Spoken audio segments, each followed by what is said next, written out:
Chicken কষা। উপকরণ: মাংসটা ধুয়ে পরিষ্কার করে নেব। 1 চামচ হলুদ, তারপর নুন দিলাম, লঙ্কা গোলমরিচ দিয়ে ভালো করে মাংসটা মেখে নেব। 1 ঘন্টা মতন সাইডে রেখে দিলাম। কড়াইতে তেল বসিয়ে গোটা গরম মশলা, তেজপাতা দিয়ে দিলাম। তারপর কুচনো পেঁয়াজটা দিয়ে দিলাম।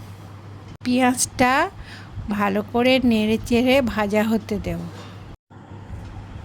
পেঁয়াজটা ভাজা হয়ে গেলে আদা রসুনটা দিয়ে দেব। 1 চামচ জিরের গুঁড়ো দিয়ে দেব। কেটে রাখা টমেটোগুলো দিয়ে দেব।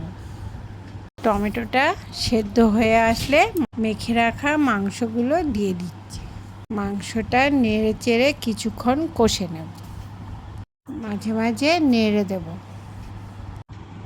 দেখুন মাংসতে কীরকম জল ছেড়েছে।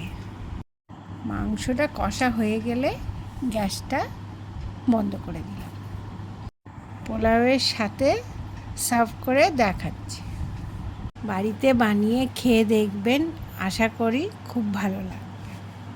ভিডিওটা ভালো লাগলে লাইক করবেন, আমার চ্যানেলকে সাবস্ক্রাইব করবেন। ধন্যবাদ।